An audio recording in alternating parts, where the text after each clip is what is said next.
I always knew Chanel was special from the day I met her. I always said she was creative, but damn, I ain't know she had this in her. They say never judge a book by its cover without knowing the whole story. You may think you understand it, but you don't. But one day, everything will reveal itself.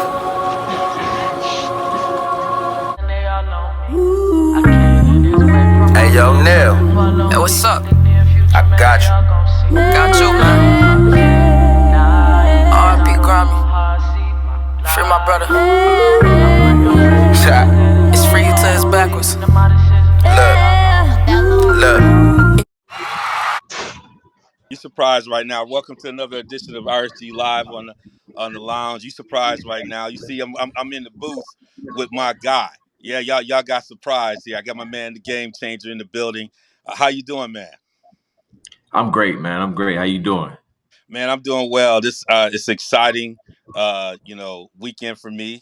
This is a great opportunity. I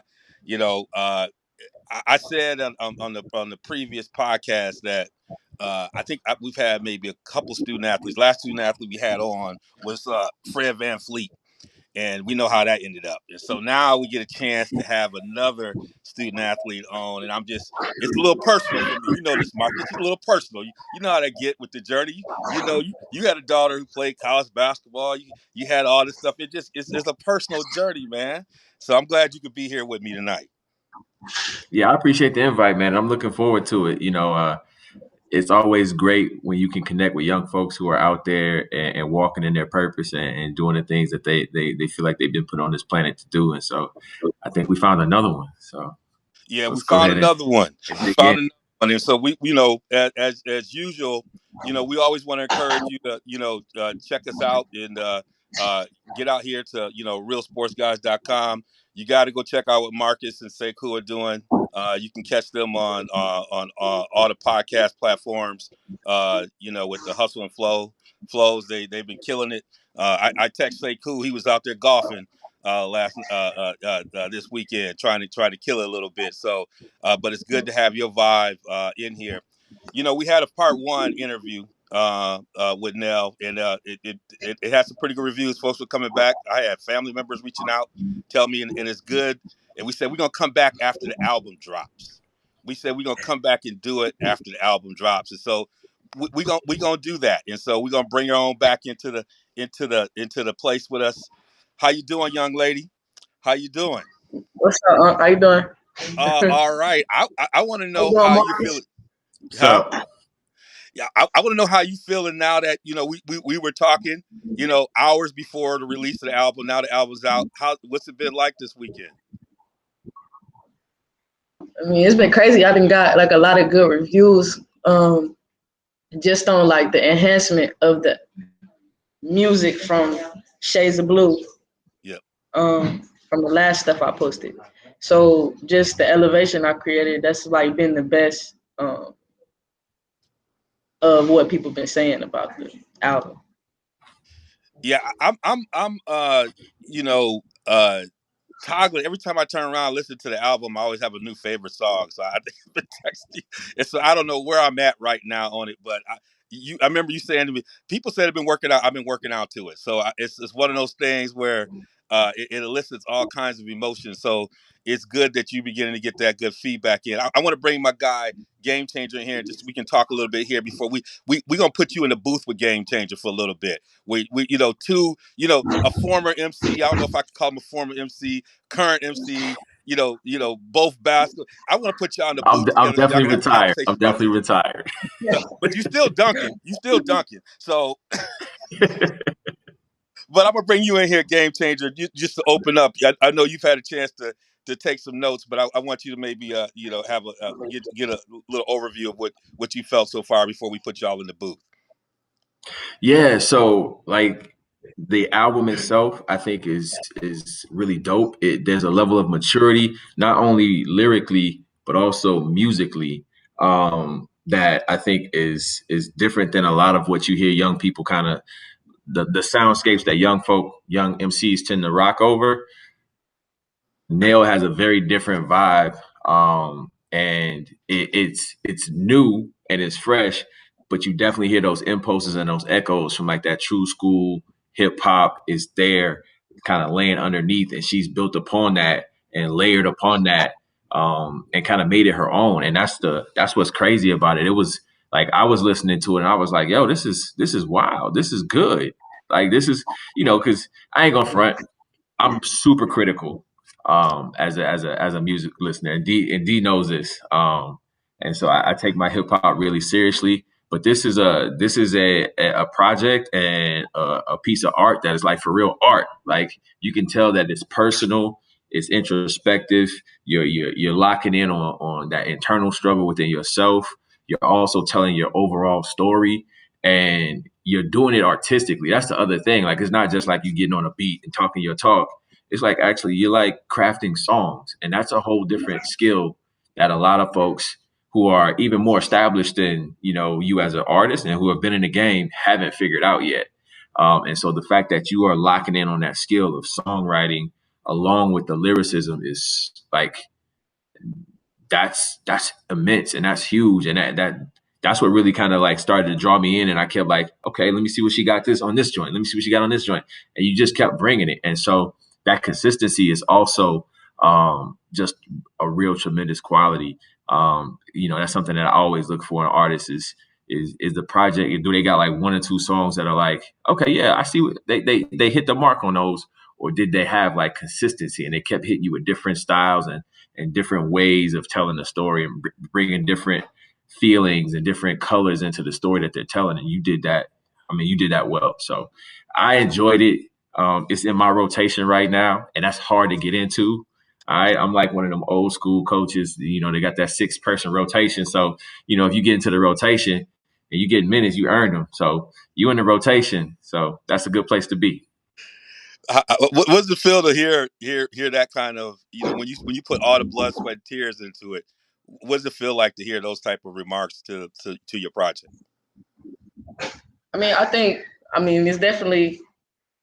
I don't want to use overwhelming, but it's definitely like amazing to hear other people's opinions on like my work, because I'm sensitive about my stuff. But it's like I definitely agree with you. It doesn't really sound like anybody else, and I think that's why I have more of a tougher crowd when it comes to, or a tougher road when it comes to this music thing, because the way music is being presented nowadays, people my age, and so trying to get that type of music back in the flow of things is like also what I've been trying to do. So I agree with you on that, and to hear that he like it's in his rotation, that's dope. Because just bringing that hip hop back to life, resuscitating it, we working. It's gonna take some time, but we working. Well, hey, I'm gonna let y'all too, because I'm gonna get out the way, because I've had a chance to talk to you and I can always call you. But when your album was coming out, I said I gotta bring the Game Changer, co-host of Hustle and Flows. I got to get y'all both in the booth together so that y'all can dig in deep. I know he took notes. See, this is kind of how this cat is. I know he took notes. I know he's doing his thing. So I'm going to let y'all go into the booth a little bit. I wish I could really have y'all in the booth, but it's COVID out here. We're trying to be safe and everything else. So we're going to do the virtual booth. I'm going to put y'all in the booth and let y'all just talk about this for a minute before I come back. I like to watch two MCs. I like this intergenerational thing. N.E.L knows that. I just things you can pull from the youngins, the things that youngins can pull from you. And so I want to give y'all some minute here. So I'm going to put y'all in the booth and let y'all have a conversation. All right. So first, I wanted to just kind of, as somebody who used to dabble in spitting and writing, just what was your inspiration for just like picking up that pen and deciding that like this was something that was a part of you? What made that light bulb go off for you and said like this is a part of who I am? As music? Yeah, and yeah, particularly the writing and just like using that lyricism and really kind of gravitating towards that part of the game. I would think that music's always been a part of me. Like ever since I was little, like my mom always telling me like this story about my granddad coming back to me and saying like be in the car and I just be bobbing my head to certain music. Too young to talk, but express how I feel. But I can express it physically, like, oh, I like this. And then music has always been like a part of me. Like I would say, but like when basketball came in the picture, I kind of had to, I couldn't really pursue it. One thing my mom always said is I would do really well in music if I pursued it. But basketball took so much time up. So I really like my brothers did music, and so I was in their shadow just watching they rap. And so like just in their shadow watching. So when I started rapping, they were like, yo, you could rap this whole time. Like and so it's been, and also like I would just, I don't know, I think it's just in me type things. Like my granddad, he was in a band and like he was a singer. Like my uncle, not Uncle Devon, one of my uncles sing, my mom can sing. So and then like on my dad's side, like rap is like big. So I think it's just in me to love it. Okay. All right. So as I was listening to this project, like I said before, like I was hearing a lot of different like impulses and vibes throughout it. What are some of the folks or things that influenced you as you were going through this project? Where were some sources of like inspiration for you that were like, I want to touch on that, or I want the beat to sound like this. What were some of those influences on you? Um, I really wanted to go back. I don't know. I think a lot of my beats have that really like that boom bap type beat. I really wanted to try to bring back that old, like not even really the old school, but like that's just that hip hop flair to music again. And then on top of that, like I had certain people playing instruments, just bringing back that type of feel to the songs. I feel like, I mean, the music now, it don't have enough of that unless it's like on the R&B side or even pop sometimes. But when it comes to rap, they don't really take the time to really, at least the people who are really, really hot right now, I feel like it's like a select few who make music like that. But Yeah, that I just real want to get back to musicianship. that original hip hop feel because that's just me. Yeah. And then, Yeah, and so having that real musicianship and just that artistry, I feel like, you're growing into that. You talked a little bit about kind of the growth, and that was something that people really locked in on with this particular project as to the last stuff that you put out. How do you feel like you grew as a person from the last time you like put something out to this particular project? I mean, with Shades of Blue, it was just like I was trying it out. I had wrote some songs because I was going through things. Like I didn't expect to put out an EP or expect to even put anything out. Really, I was just making music. I didn't know how the process went. Like people look at me crazy when they find out that I've only been doing this for a little bit over a year. So, like Shades of Blue only came out last December, and it was just then like I didn't have control of the beats because I didn't buy the beats and I didn't have control of none of that. So I was just really just getting the flow of things, also pouring out whatever I was feeling. And so I feel like now it was like I'm also doing that same thing, but I'm getting more like I'm listening more. I'm trying to learn a lot through the process.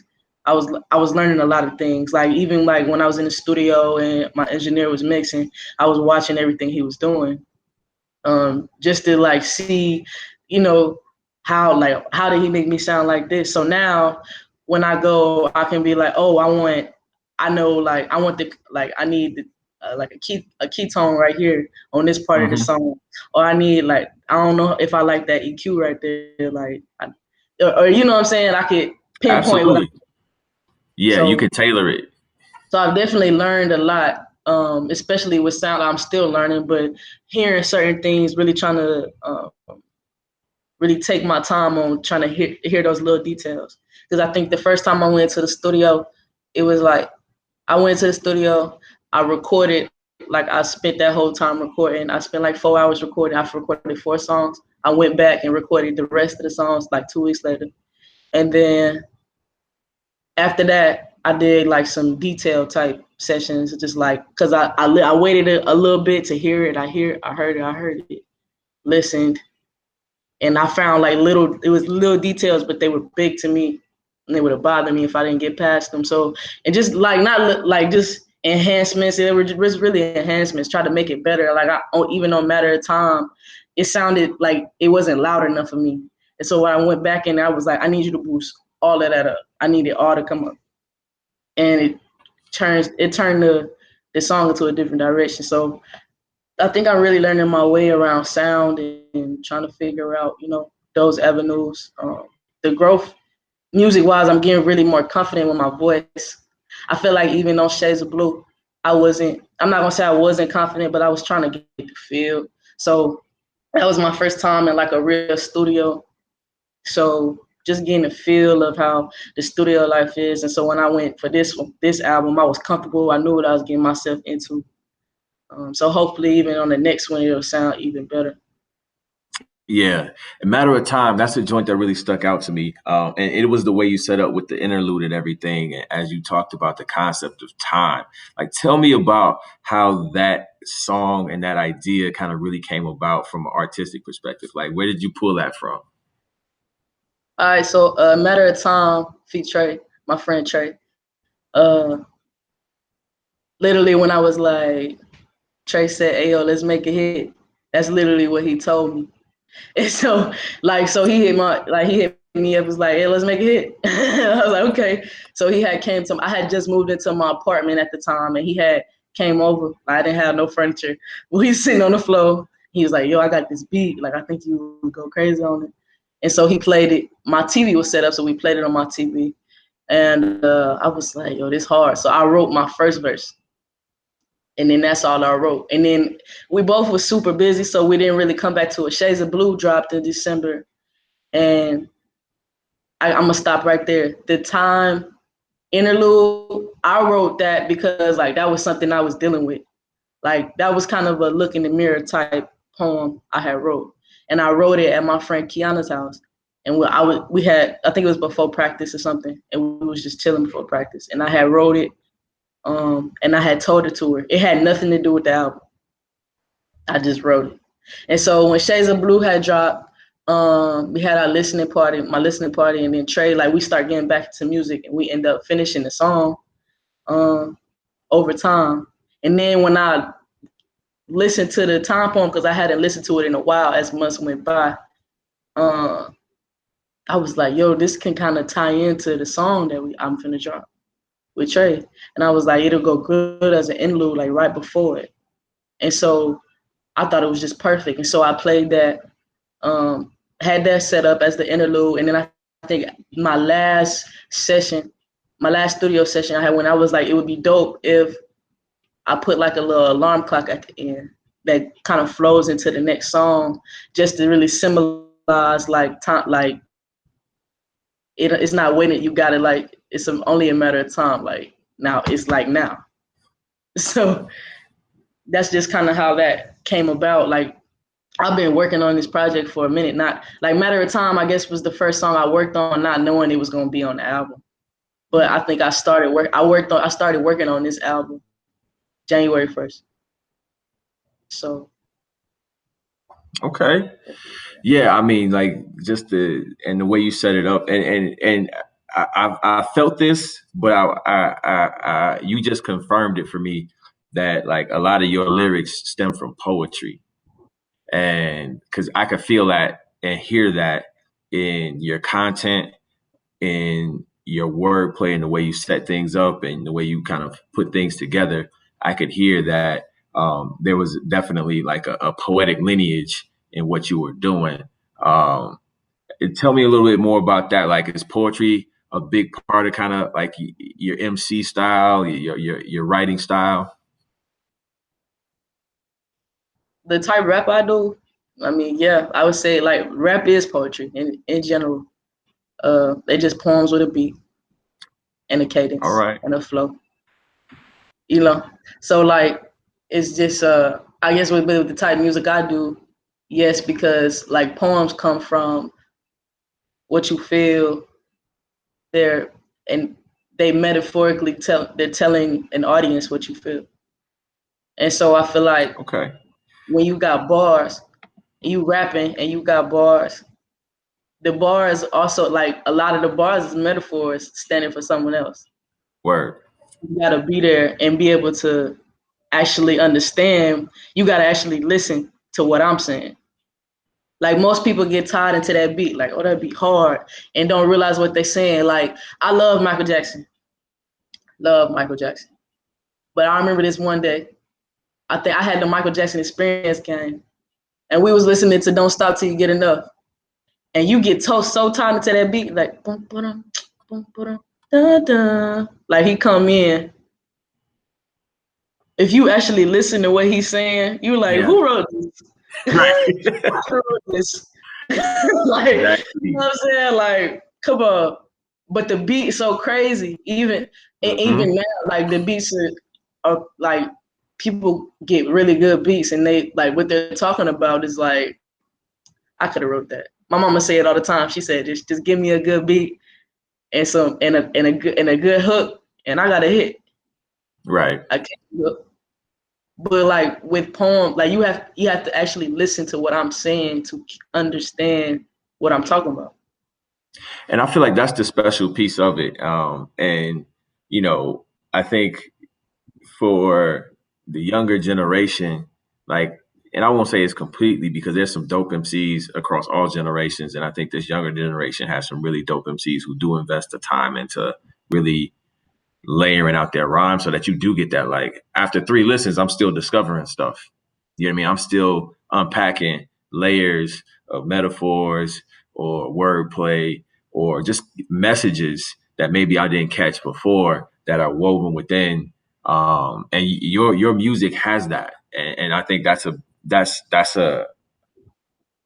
something that's gonna stand out amongst your peers. Because a lot of the lyrics, as you kind of were hitting at, like the beat kind of drives it, and then a lot of times the MC is just like, let me just hit him over the head with something real straightforward, and just let the beat do the work for me. You know what I mean? And I think your music and your lyrics and your voice lay in with that beat. And when you were talking about your first time and not being confident with your voice, it's like, understanding that your voice is like an instrument. And just like, somebody who's playing a violin, you kind of got to master that.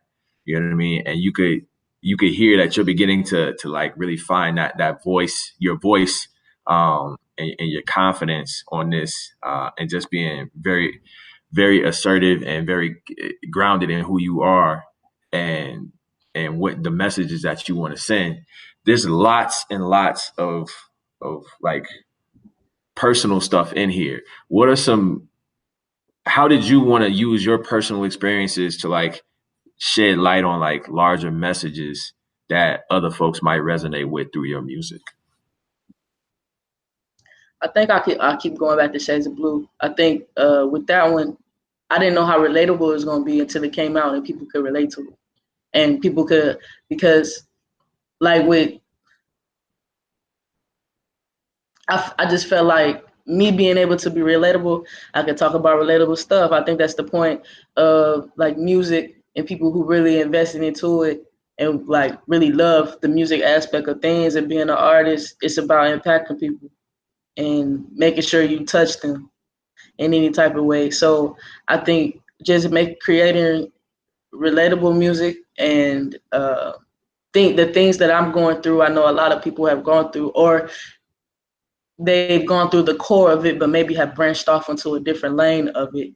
Like it may not be the same situation, but it still had that core principle of what I'm talking about. And so they can relate to it and just being able to still feel what I'm talking about. Like, I know like with this one, like a lot of feedback I'm getting, like you can really, they've been saying like just the fact that they can relate and just the fact that they can feel everything I'm saying, like I just said, without it being the same situation. It still just has that core principle of a life situation that everybody has. But Yeah, yeah, I'm with you on that. It is extremely relatable. I don't want to jump past this project at all, because I do want to let you kind of sit it in as an artist, but how do you see yourself growing into the next phase of your growth as an artist? And so I already kind of have like my next couple projects lined up. Not saying they're done, but like the names of them and like how I want to go about them. I'm not gonna say them just yet, but I could kind of go into the reason behind one of them. So like I would say with this one, I've always been able to see where I want to go and can view myself like I can image it, I can see it, the picture it so well, like of me being in a certain space. Cause I've done this all my life, and when I picture that, maybe some years later, maybe some months or some days later, I'm in that very position I picture myself in. And so it's just gonna be, and me and some of my friends was just talking about it, just believing in yourself and being able to, really, like, as long as you believe in yourself and you see yourself going somewhere, that's where you're gonna go. No matter where nobody doubts, it shouldn't matter. Like, you're gonna go there. As long as you feel like you're going there, you'll be there. It's only gonna take, like I said, a matter of time. It's a process. You gotta trust it. You'll be there, but you just gotta believe in yourself. And so that's kind of like how the next series of projects is gonna go. We leveling it up when it comes to emotion and just breaking through depression, breaking through stress, breaking through all the negative energy, trying to get to higher heights, peace, happiness. So we're getting there. Absolutely. Yeah, and you speak about like the different layers of mental health that you kind of go through. Talking about depression, talking about anxiety on different tracks. How is this therapeutic for you? Man, it's an outlet. It's definitely an outlet. Like if I'm in a certain type of vibe, like I'm feeling a certain way, it's definitely an outlet for me, and I feel like some type of pressure released off of me, especially when I write a song. A lot of pressure is released, and I feel like, okay, I got that out. But then I still have a little pressure because I'm like, okay, it don't really fully go away until everybody else hears it. So I feel it myself. Like I'm like, okay, I wrote this. Now it's just time to put it out there for other people who feel the same way. Going back to being relatable,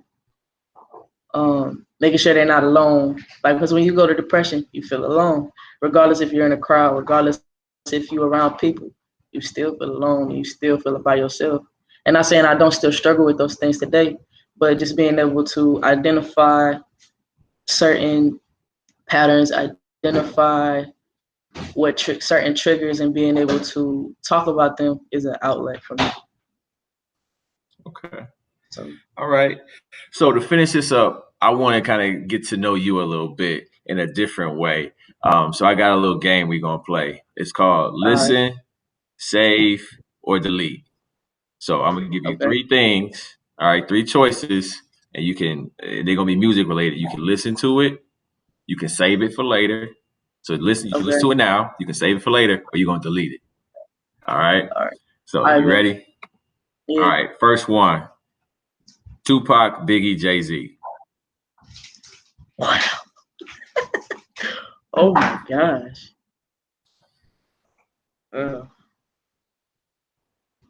Tupac, Biggie, Jay-Z. Listen,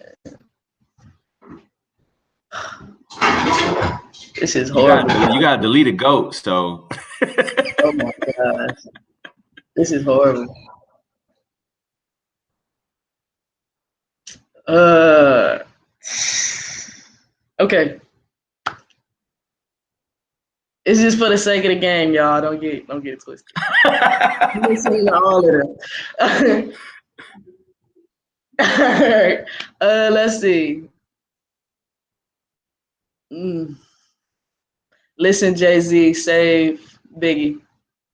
Delete Tupac. wow, you delete Pac? Oh It's just for wow. the sake of the game. It's just for the sake of the game. Come So tell me on. why you listening to Jay-Z now?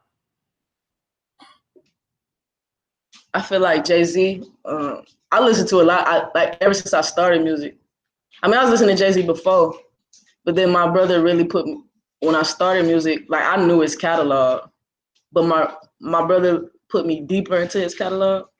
And so ever since I've been doing music, I've been knee deep into his catalog. So I think that's why. Like I love Jay-Z. Okay. You got it. And What's then like your Biggie, favorite Jay-Z song? What's your favorite Jay-Z song? my favorite Jay-Z song is probably, see, that's a hard one too. You can't like really choose. Let me see. I gotta look at it now. Okay, go ahead. I'll tell you. So mine is Politics as Usual. That's my favorite Okay. Jay-Z joint. That's always my go-to. It's a vibe Let's for see me. that. Okay. My favorite one is probably, yeah, this is hard. Dirt Off Your Shoulder. Okay, that's a good one. That's a banger. That's a banger. Yeah, Okay. I like that one. All right. So next one. Next I one. said I'm gonna keep save. them coming. I said save Biggie. I All said right. save So Biggie because I listen to Biggie more than Tupac. okay. Okay. So next one. Like I love Tupac, but I listen to Tupac Biggie more. Okay. So here we go.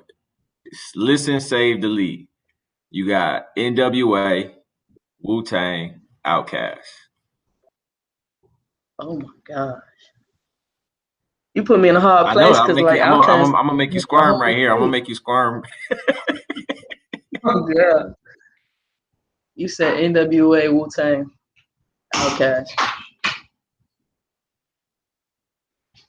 Listen, Outkast, save later Wu Tang, delete N.W.A. Okay. Okay. So That one wasn't hard. I'm an outcast. I'm an outcast like die hard. So I appreciate you keeping them in the game and listening to them first. Tell me why you what resonates with you with Cash. Man, I think it's just like growing up. I didn't grow up during the time they came out, but still like they were still making music when I was younger. And so, and this on the, they were still kind of in the flow when I was younger. So growing up on that and then be able to go back on their catalog and listen. And you got Southern Playalistic Cadillac music pop out. Like I can listen to that. I love listening to that in my car, that whole album. Yeah. Yeah. And then it's like, I don't know. I just think it's because it's home and they from Atlanta. So that it just hits different. And then with like with Wu-Tang is just that's I couldn't delete them.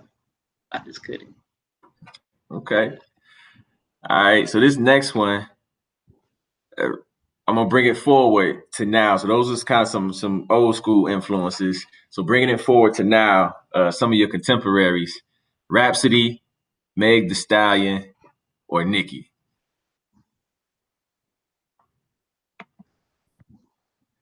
Listen, Rhapsody, save Nicki, delete Meg. Okay. Okay. And tell me about that. So tell me about those choices. Because Rhapsody, like I can relate to Rhapsody because we kind of, I don't want to say we rap the same way, but she bars all day. Like you go back Tough. and she just Tough. about women empowerment and she just about, she can rap. And then she got her own flavor, she got her own flow, cadence that she go and she's unique. Nicki is like I grew up on Nicki, like Nicki's she that one for real. Like if people have their animosity towards her and stuff like that, but Nicki, like she really worked for what she got. Regardless of her animosity, when you put just the music, when you just talking about the music, she Word. worked for it and she is bars and she wrote everything she wrote. And it's hard. Like that was the first concert I went to, was a Nicki Minaj concert. Okay. All right. All right. So this next one, again, I'm trying to put you under the screws. Drake, Kendrick, J. Cole.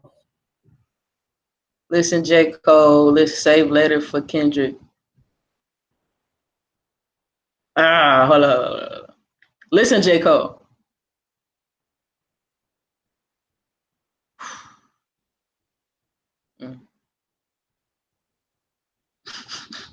This is just a game, y'all. Save later. it is folks out there do not come for her. I gave Huh? her some really hard choices, and somebody's got to get deleted, and them just the rules of the game. So Yeah, don't good like do not do that. All right, yeah, she playing the game the way I set it up. So you want to be mad at somebody, you mad a game changer. it's all love, man. It's all Yeah, yeah. Certified Lover Boy got deleted. I'm with yeah. All right, next one. Okay, so we're gonna do some modern groups. We got Migos, Griselda, Earth Gang.